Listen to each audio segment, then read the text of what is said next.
So, Kelsey, let me ask you a question. Is this, in traditional auction, I'm the auctioneer and you're the owner.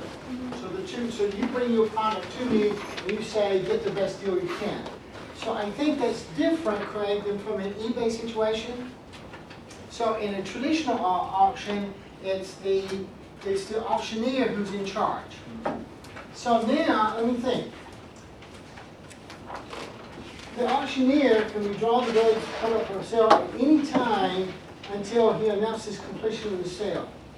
So Kelsey, that means that you're the owner, I'm the auctioneer. That means I could just say, I'm not going to put your item up. Would that annoy you? Yes. I think so. But then, Greg, on the other hand, if I put it up for bid and nobody bids on it, then we're not going to stay there to midnight waiting for somebody to bid on your property. So I think that's reasonable. So, Kelsey, what's the answer? B. B. Craig, you agree? Yes. Okay, question number 2. And notice, even though Kelsey and Greg, we're not specifically talked about auctions, we were able to reason through the answer. So, Candace and Taylor. Candace and Taylor. Did you move? No. You always, you moved? Oh, okay. Why? There was no chair. You mad at Linda? Yeah. May the 2nd, Mason orally contacted Elaine to buy for $480 a washer and dryer for household use. Mason and the AIM salesperson agreed the delivery would be made on July 2nd. Taylor, on May the 5th, Mason telephoned AIM and requested delivery that be moved to June the 2nd. They agreed. Now, Candace, my first question is that a modification of the contract? Yes, because we agreed on one date and then we'll modify it. And Candace, you remember in the common law, a modification of the contract term needs new consideration. Does it under the UCC? No. Kaylee, you agree? Also, Candace, the amount in question is $480. At $480, does the contract have to be in writing? No, the magic number is 500. Okay. So now I think I'm reasoning through that. Candace, what's the correct answer? C. C. Kaylee, you agree? Yes. Correct answer is C. Question number 3.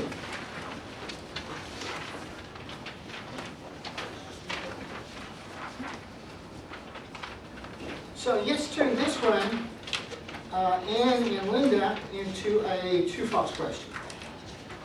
Under the sales article of UCC, which of the following statements is correct? So Ann, you start at the bottom. None of the provisions on D, none of the provisions of the UCC can be disclaimed by agreement. True or false? False, because we can make any deal that we want. Linda, the contract must involve the sale of goods at a price of more than $500.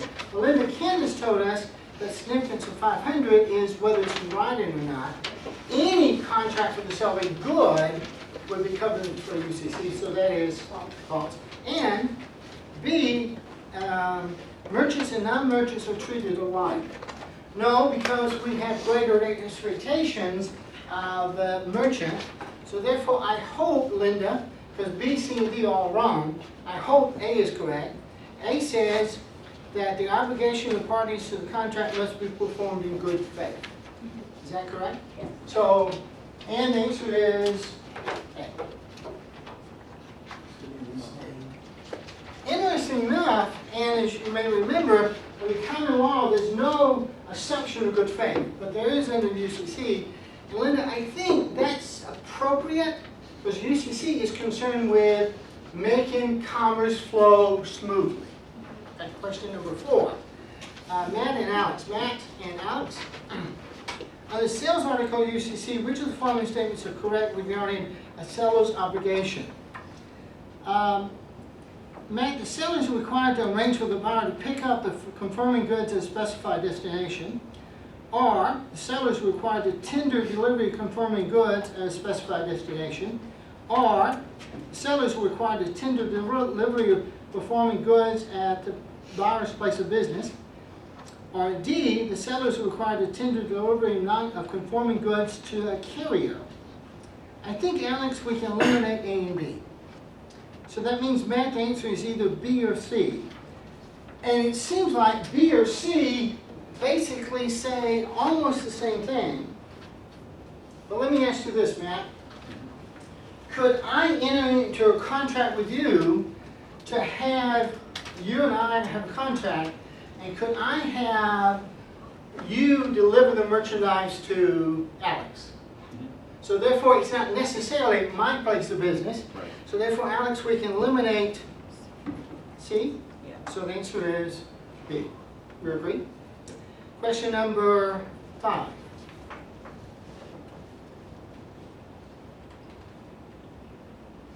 Now this is an interesting question, Jody and Sydney. And generally, Jody, does the UCC prescribe when payment has to be made? And in commercial terms, Sydney, isn't it true that sometimes we pay for goods at delivery? Sometimes we pay for them early. Sometimes we have to make a down payment. Sometimes we pay for them later. So notice, Sydney, notice that in this situation, A and B and D all deal with the issue of payment. Is that right? Yes. A, B, and D all issue with payment. So I think I can reject those. Therefore, and I think, Sydney, C makes the most sense because I've got the right to reject. So if I order black widgets and you send me blue widgets, I have a right to reject them. So Alex, the answer is C, as in Charlie. Katie and AJ.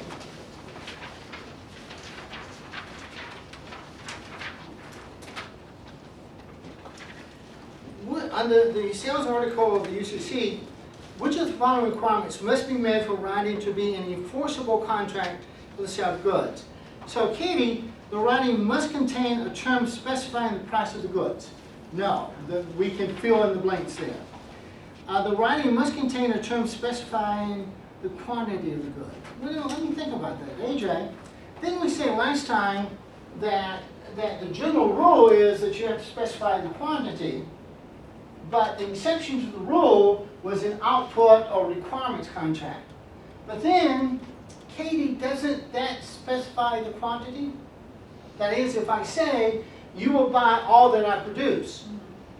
The contract does not say it's 1,000 widgets or it's 800 widgets, but the contract does say all that I produce. So has the quantity been covered? I think so. All that I produce. Now, we don't know from reading the contract whether it's 800 or 900 or 600, but it is all that I produce. So I think that let's put that aside. So then, Katie, the writing must contain the signatures of all parties to the contract. No, that's not right. And then AJ, this is a trick question. The writing must contain the signature of the party seeking to enforce the writing. That's exactly opposite, isn't it? So if I sign the contract and you don't, I sign it, you don't, you can enforce it against me, but not I against you. So D is backwards. Therefore, AJ, the answer is B is in boy. Question 7.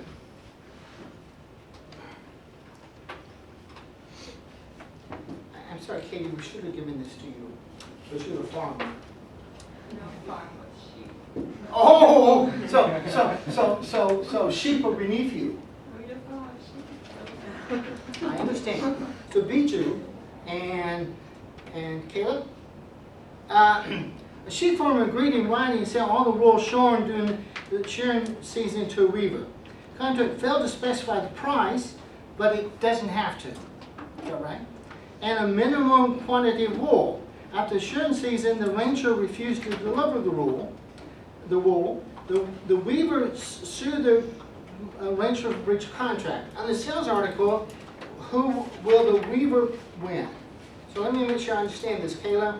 So the weaver is suing because why? You didn't get the wool. Okay, so will he, let's start with D, Kayla. Will he is the answer no, because the omission of price and quantity terms prevents the formation of a contract. Not in the UCC. Bijou, no, because quantity cannot be omitted for a contract to be enforceable, and arguably the quantity was provided because it's an output contract. So that's wrong. Kayla, yes, because both price and quantity terms were omitted. Notice it's B and D are opposites of each other, so that's wrong. So Bijou, the answer is A, yes, he will win because it was an output contract. Answer is A. And then the answer you can do by yourself.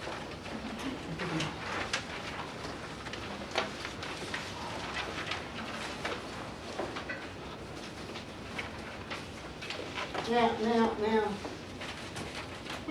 This is interesting.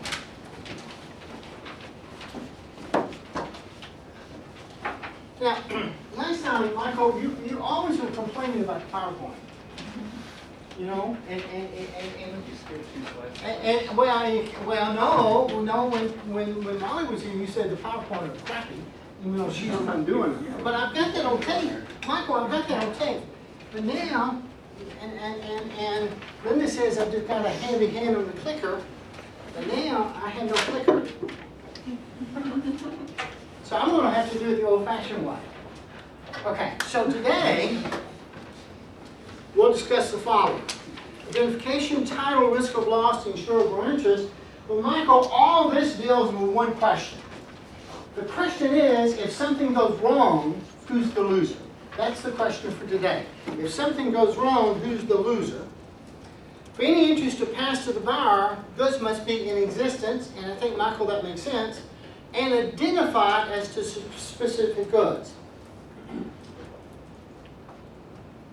So if I have a contract with you, you're a car dealer, Michael, and you and I have a contract to buy a 2016 car. Can the interest pass to me? Because it's not in existence. What about if I said a 2015 car, and we said that one, that blue one right there, is in existence and it's been identified? Okay. Identification takes place when specific goods are designated as the subject matter of the contract, Michael, which is the case in the car example. Identification gives buyer the right to obtain insurance on the goods and recover from third parties who do bad things. Existing goods. The contract calls for an ascertainable goods in existence. Usually identification takes place at the time the contract is made. Again, the car example. Future goods. This is for you, Katie. Animals born within 12 months of contract. Identification takes place at conception. That's interesting.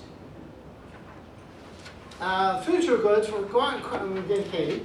For crops harvested within 12 months of contracting, identification takes place at the time of planting, which I guess that's the same idea of conception with animals at the time you start the process. All others, when goods are shipped, are marked or designated, i.e. set aside by the seller. Title passes when there's a contract between the seller and the buyer, usually determines when the title passes upon physical delivery, or, Katie, when agreed to by the parties. So, as B2 told us earlier, we can modify any contract term that we want to. If no contract provision, it's a non-carrier case. Katie, that means that a carrier, something like the UPS or so forth, a non-carrier case would be when the buyer comes to the seller's place and says, I'll take it with me. So it's a non-carrier case. That is, when the parties do not use a carrier such as UPS, you have to consider whether or not the seller is a merchant. If the seller is not a merchant, and again, Candace, think about a garage sale, the risk of loss passes at seller's tender of delivery, which begs the question, Candace, what does tender mean? Does tender mean the opposite of rough? like, for example, Keith Harrison is a tender person. let the camera reflect, let the video reflect that there was audible laughter there when I said that. Because Candace, one, Harrison is not tender. And secondly, that's not what it means. What does tender mean? When you say, and we'll see the same issue when we talk about commercial paper. What does tender mean? What do you think it means, Kelsey? What does it mean to tender something? Make it available. Yes, give it. To give it. Yeah. To tender performance.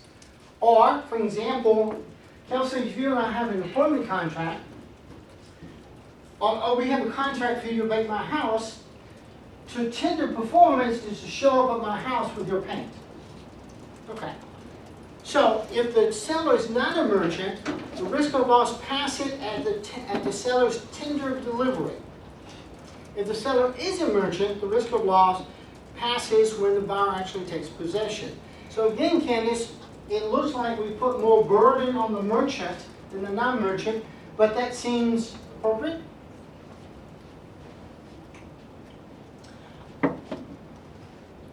On Monday, Katie, a merchant, sells her computer to Alex. Alex says she will pick it up on Wednesday. On Tuesday, Jack Winstead, a notorious cat burglar, steals the computer. So, Katie, are you a merchant or a non-merchant? You are a merchant, therefore, who bears the risk of loss? I do, You do. Why? because Alex hasn't actually taken possession of the. And you are in control. Therefore, but it's not your fault that it was stolen, or is it? I don't know, Alex. It's certainly not your fault it was stolen. Alex, is it her fault it was stolen? I mean, it's Jack's fault it was stolen. But, what do you think? Does she have a duty to safeguard your property? And maybe it is your fault, because maybe you didn't have proper security. Okay, so at any rate, Katie is the loser. Candace buys a table at a garage sale from David. David can tell Candace that she will take it away, that she can take it away with her, but she says that she will pick it up in 2 days. So now the question is, David, have you tendered it? Yes. That is, you've offered it to her, and to Candace, you could have taken it, but you chose not to. So therefore, to Candace, who bears the risk of loss? I do. You do. And that sort of makes sense, because you have purchased the item, and now you're asking David to safeguard it for you, and you should trust it. Okay. But now, let's take the next example. Greg buys a table at a garage sale for Megan. As part of the deal, Megan agrees to have the table painted. They agree that Greg would pick up the table in 3 days. That night, Winstead, a notorious cat burglar, steals the table. Okay. So, Megan, how is this problem different from the one we just did? There's no way of getting in a service to take the table. And also, have you tendered it? Yeah. No, you haven't. Oh, not yet. Because Greg, you could not have it today, even if she offered it to you today, because it's not yet ready. David, in the previous problem, you had tendered it to her, which means Candace is at your convenience that he keeps it. In this case, Greg, again, the difference here is it's not ready for your pickup, so you cannot take it away. Therefore, Greg, who bears the risk of loss? Megan does. Okay. Carrier cases. Your contract does not specify it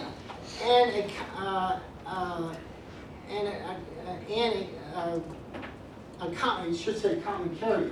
A common carrier on UPS, etc., is used for shipment.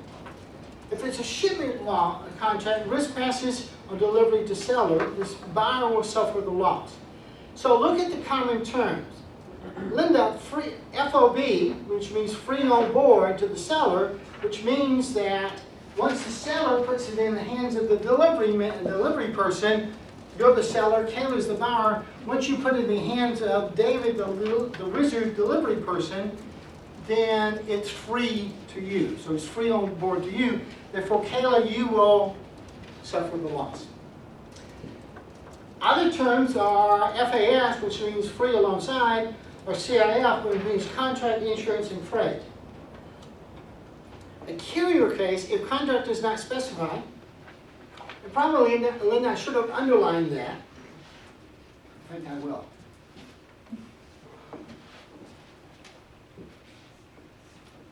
The contract does not specify and a common carrier's use of shipment. If it's a destination contract, risk passes only after delivery, thus the seller bears the risk of loss. And an example of that, Kayla, is FOB buyer. And I think, Kayla, the terms FOB seller and FOB buyer, if it's free to the buyer, that means the seller bears the loss. It also means that the seller will pay for the freight. One of the things that we should add here, Katie, if you would, what if the contract is silent? If the contract is silent,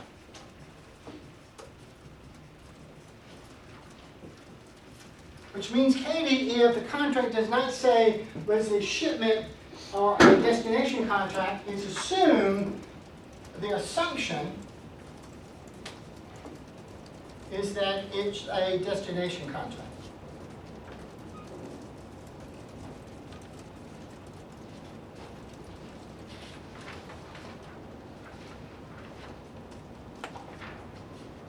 Sorry, say it backwards. I knew that was wrong.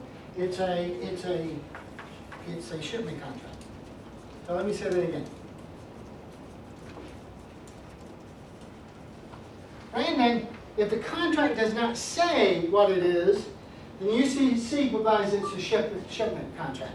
If the contract does not specify, if the contract says nothing about it, then it's a shipment contract, which means Kayla, who bears the risk of loss? The buyer, because it's near her property. Other terms associated with risk of loss, and again, Michael, this whole issue is about who bears the loss when bad things happen. For example, Katie, we could have, in a later example, I think we have Keith Harrison making some theft, and so Kobe, we could have an act of God, like a fire or a flood. Or we could have an act of Keith Harrison, which I think would be the opposite of an act of God. Think about that. The video doesn't pick up laughter well, so. Conditional sales. Sale approval, risk of loss passes when the buyer approves, either expressed or implied. And what that means, Taylor, is you can approve, so I sell you goods on approval, which means you have the right, I don't deserve payment until you approve them. And you could approve them either by saying I approve, which would be expressed, or you could approve them by implying. How would she apply, David, how would she imply approval? By using the goods. If you're using the goods, that implies that they're acceptable to you. Or a sale or return where the risk of loss passes to the buyer when she possesses the goods. Rather than find the terms, I think it's easier to provide examples. AJ, a merchant sells a farm tractor to Brandon for a 30-day period subject to Brandon's approval. First question is, AJ, what kind of contract is this? Is it sale on approval, or is it sale or return? It's sale on approval, and the question is, who bears the risk of loss? So let's suppose that it's a 30-day period from 1 to 30. Let's suppose, Brandon, let's suppose that you approve it on day 20. And for Brandon, from 1 to 20, who bears the risk of loss? AJ. AJ does. AJ, you agree? But then once you approve it, then it's yours, which means you bear the risk of loss from 21 to 30. Kevin, you agree? Next example. Senior manufacturer sells widgets to Tellini for resale to her customers. So Tellini, what kind of a contract is this? So you're the retailer, and the contract is you sell this to your customers or you will return it to the manufacturer. Talini, you think that's a common contract? Yeah. Yeah, and can you think of can you think of an example where that would be common? How about newspapers? So the what's the name of the local newspaper? I don't know. What is it? Whatever it is. So therefore, they bring it to your store, and the conditions are either they sell it, either you sell it, or they come back and pick it up. So that's a sell return contract. So therefore, in this case, Sydney, who bears the risk of loss? Delaney does, because she's the buyer from you. So that means that Talini, you have a due, and I guess it's debatable about whose property it is, because technically you have ownership, but Talini is a different type of ownership, and that your ownership is only transitory because your ultimate goal is to sell it to Kobe. Okay, very good. So sell on approval or a sell or return. Risk of loss. Risk of loss when sale contract is breached. Generally, the breaching party bears the risk of loss. Linda and Kayla, now that we have a textbook, I thought we would look at the textbook. So Linda, tell me, and remember you're talking to Angela back there, and remember how difficult it is to pick up. So tell me, Linda, what example 2114 says. Whirlpool buys a stainless steel refrigerator Lowe's buys a stainless steel refrigerator from Whirlpool, but Whirlpool ships white refrigerators instead of the stainless steel ones. And then while they are in transit, the white refrigerators get damaged. So Kayla, we ship non-conforming goods. We ordered one thing, we ordered A's, you ship B's. Therefore, there's a breach of contract. So therefore, that means, Kayla, that the rules that we just saw earlier are superseded by this rule when there's a breach of contract. And one of the things to consider about this is, Brandon, who's at fault? So if I order blue widgets and you send me purple widgets, who's at fault? Me or you? I am. You are. Therefore, Kayla, who bears the risk of loss? Whirlpool. Brandon. Well, Brandon, the breaching party.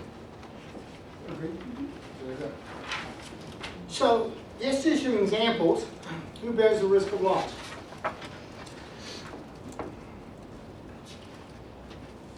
Michael's Corporation entered into a shipment contract with A Corporation, Ann Corporation, to purchase a used computer from Ann.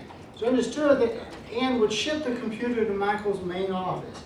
So, Michael, who bears the risk of loss?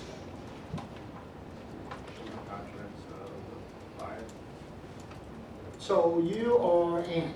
Ann, who bears the risk of loss? Michael does. 2. Kelsey sells to Jody with the terms FOB shipment. So Jody, who bears the FOB settlement time. So Kelsey, who bears the risk of loss? Jody. Jody, you agree? Don't give up so easy. 3. Taylor says that Bijou returns FOB buyer, so that's exactly the opposite. Taylor, who bears the risk of loss? I do. You do. Bijou, you agree? Greg says to Katie, returns free alongside. Katie, who bears the risk of loss? Buyer. Which would be Me. you. Do you notice a pattern here, Kelsey? I have 2 names, and I always call them the one which is. No. There's follow. See if you're paying attention. Follow that. Megan says to AJ, returns CIF. So AJ, who bears the risk of loss? I do. You see a I pattern? got it now. You're slow. Let the record reflect that Kelsey is unusually slow today. But I'm not bored. Too bad you can't get your face. Kayla owns a computer store. Kobe buys a computer from Kayla. Kayla tells Kobe that she can take the computer with him. Kobe tells Kayla that he is on foot and will come by in the morning to get the computer when he has his car. So this is Kayla, you are a merchant, and so who bears the risk of loss? You do, until you give the goods to him. And that makes sense, Kobe, because we place a higher burden on the merchant. Who bears the risk of loss? Jody has a garage sale in which David, so Jody, you're a non-merchant, in which David buys a valuable painting. What's it of, David? Comparison. No, you're changing the facts. Do you see how he's changing the facts? Not valuable. How is it valuable? So it's a painting of David. Seems like that's changing facts too. How so? That makes it invaluable. You know, let the record reflect that David has a massive ego. It's a painting of a wizard. Same thing. Jody has a garage sale which David buys a valuable painting.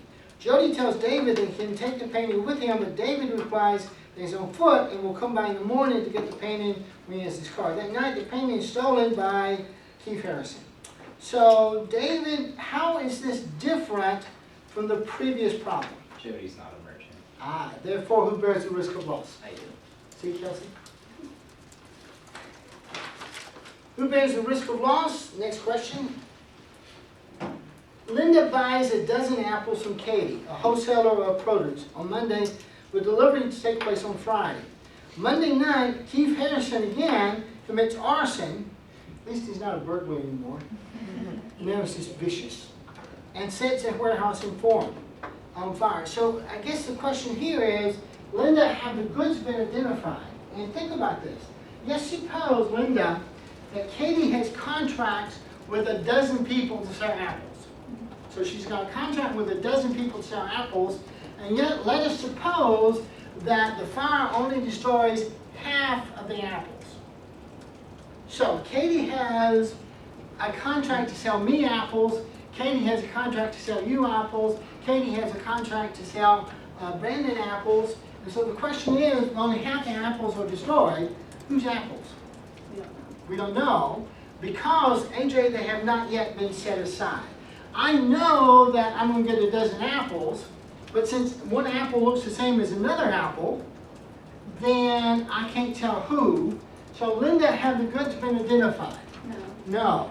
Which means, Katie, who bears the risk of loss? I do. Because you're the merchant and, yeah, let's change the facts. Katie, let's suppose that you have put Linda's apples in a box, and you put a label in the box and you said, for Linda. Linda, now have the apples been identified? Which means now the risk of loss is with you, through your apples. Insurable, concept of insurable interest. The buyer has the insurable interest in goods that have been identified. Seller has the insurable interest in goods as long as they retain title or security interest. What's a security interest? We'll talk about that later. Yes? I have a quick question on the last one. In that example, you said, since I'm a merchant, wouldn't Linda have to pick up the goods actually?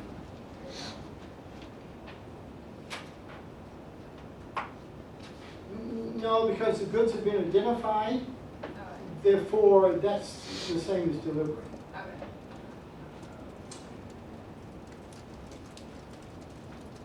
Actually, I have to think. Ask me another question, next time. I'll think about that. Okay. So what does it mean to have a security interest? Kobe, we're going to talk about this later. Let's suppose that you sell, let's suppose you're a car dealer, and let's suppose that you sell a car to Tellini. And let's suppose Tellini promises to pay you, I don't know how much.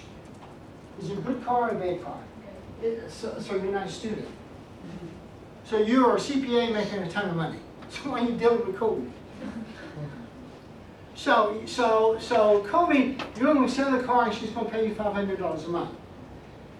Now, of course, in this example, you know Tolini, and you know that she's trustworthy. But let's suppose you did not know her. What are you going to do to protect yourself? You're going to put a lien on the car, which means that if she does, which means what? She doesn't pay. She doesn't pay you, and you can repossess the car. That makes sense? So that is called a security interest. So therefore, Kobe, can you take out insurance on the car that you sold to Tolini last year?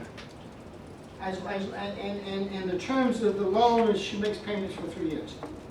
So you don't own it, but you have a security interest in it. Therefore, you can buy insurance on it. So what if she fails to pay you and then totals the car? You could repossess it, but it's worthless. Therefore, you would want insurance on that to get reimbursed for your loss. Plus, you'd come after her in court. But then, what will she do? Get off to Nigeria or UAE or something. Both buyer and seller can have an insured interest at the same time. So let us talk about issue spotter number 21.1, Bizu and Michael. And let me turn the computer off. So I can go out on the board.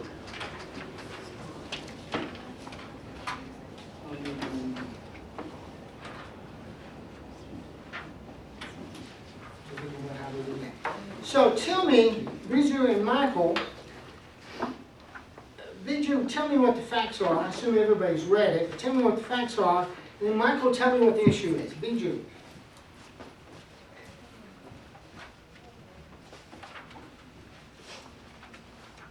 Michael, tell me what the facts are. So, Adams Textiles in KC sells fabric to silk and satin stores in Oklahoma City.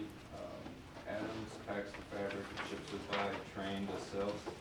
And while it's in transit across Kansas, a tornado destroys the train and scatters the fabric across miles of cornfields. And the issues are who should bear the risk. I don't think that's the issue. All right. Because notice the way the question's worded. Okay. Question does not ask who bears the risk. Question asks what are the consequences if the seller bears the risk, and what are the consequences if the buyer bears the risk. So actually, Michael, the question is about insurance. But let's answer the question that you asked to begin with. Since, as I read the contract, Michael, it does not specify who bears the risk. Is that right? Therefore, if it does not specify who bears the risk, that means what kind of a contract is it? It's a shipment contract, which means the seller, the buyer bears the risk. Okay, agree? Kelly, you agree?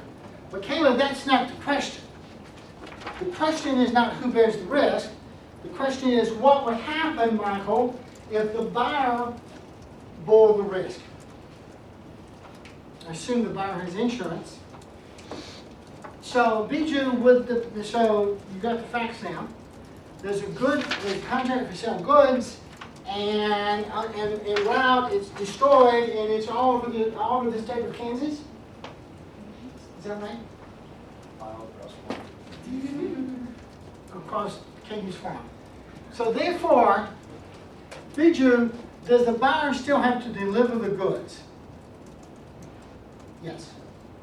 But the buyer, Michael, will seek recovery from the insurance company. So that's what happens if the buyer bears the risk. Now, Michael, what happens if the seller bears the risk? If the seller bears the risk, then Katie if the seller bears the risk, is the buyer now off the hook? So the buyer has no duty to ship goods because the buyer has done what she's supposed to do. So then the